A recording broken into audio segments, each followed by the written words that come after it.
ഇന്ന് രാവിലെ ഞാൻ എൻ്റെ ഭംഗി ഒന്ന് ആസ്വദിച്ച് നിന്നതാണ് കേട്ടോ. അപ്പം ഞാൻ കണ്ണാടിയൊക്കെ നോക്കിക്കഴിഞ്ഞപ്പോൾ വയറിൻ്റെ അവിടെ വയറ് നല്ലോണം വലുതായിട്ട് വീർത്ത് വരുന്നുണ്ട്. ചോറ് നല്ല അടിച്ച് കയറ്റമാണ്. അപ്പോൾ വിചാരിച്ചു ഒന്ന് കർക്കിടക മാസമല്ലേ, അപ്പോൾ ഒന്ന് താള് കറി വെക്കാമെന്ന് വിചാരിച്ചിട്ട് അമ്മേനെയും കൂട്ടി ഞങ്ങൾ കാട്ടുതാള് പറിക്കാൻ പോയി. നല്ലോണം നിൽക്കുന്നുണ്ട് കേട്ടോ കാട്ടുതാള്. അമ്മ ഓരോന്നായിട്ട് ഇങ്ങനെ വെട്ടിയെടുത്തേ കാട്ടുതാള്.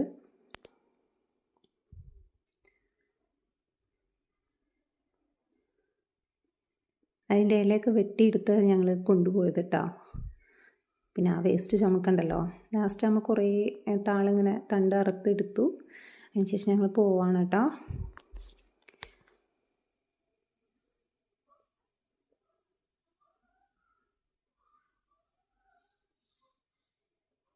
ലാസ്റ്റ് അമ്മ അത് കഴുകി അതിൻ്റെ തൊലിയൊക്കെ കളഞ്ഞ് അരിയാണ് നല്ലോണം. താളും കപ്പയും ഉണക്കമീനും കൂടി ഇട്ടാണ് വയ്ക്കുന്നത്. ഉണക്ക അയിലയാട്ടോ ഞങ്ങൾ എടുത്തത്. കപ്പ അരിഞ്ഞ് വേവിക്കാൻ വെച്ചു, പപ്പടം വറുത്തു, പിന്നെ ഉണക്കമീൻ വേറെ സെപ്പറേറ്റ് വറുക്കാൻ വെച്ചു. താള് കപ്പ വേവിച്ചതിന് ശേഷം താളരിഞ്ഞത് കപ്പയിലേക്ക് ഇട്ട് കൊടുക്കാൻ കേട്ടോ. താളിന് വേവ് കുറവാണ്, അപ്പോൾ അധികം വേവിക്കണ്ട. അപ്പോൾ നമ്മൾ കപ്പ വെന്തതിന് ശേഷം താളിട്ട് കൊടുത്തു. അതിന് ശേഷം പുളി ഇടണം കേട്ടോ, വാളംപുളി. കാരണം ചൊറിയാൻ ചാൻസ് ഉണ്ട്. അപ്പോൾ ചൊറിച്ചിലില്ലാതിരിക്കാനാണ് നമ്മൾ വാളംപുളി ഇട്ട് കൊടുക്കുന്നത്.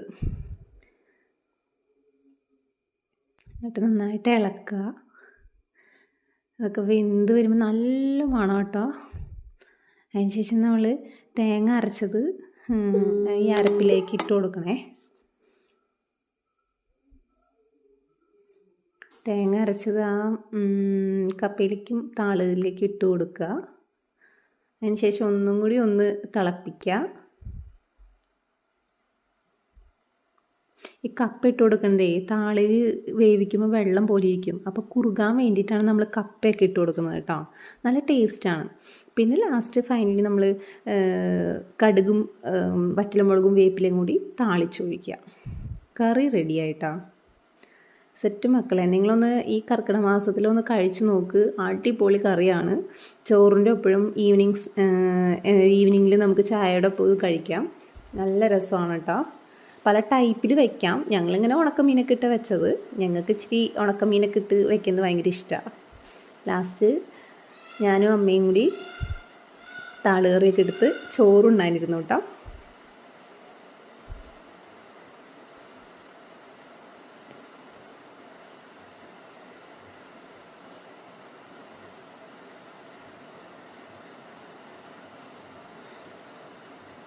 അമ്മയ്ക്ക് ഇഷ്ടമായിട്ടാ.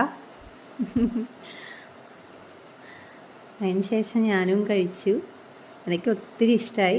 നിങ്ങളും എന്തായാലും ഒന്ന് ട്രൈ ചെയ്യുക. താളും ഉണക്കമീനും കപ്പയും കൂടി ഇട്ട് നല്ല രസമാട്ടോ. Okay, bye.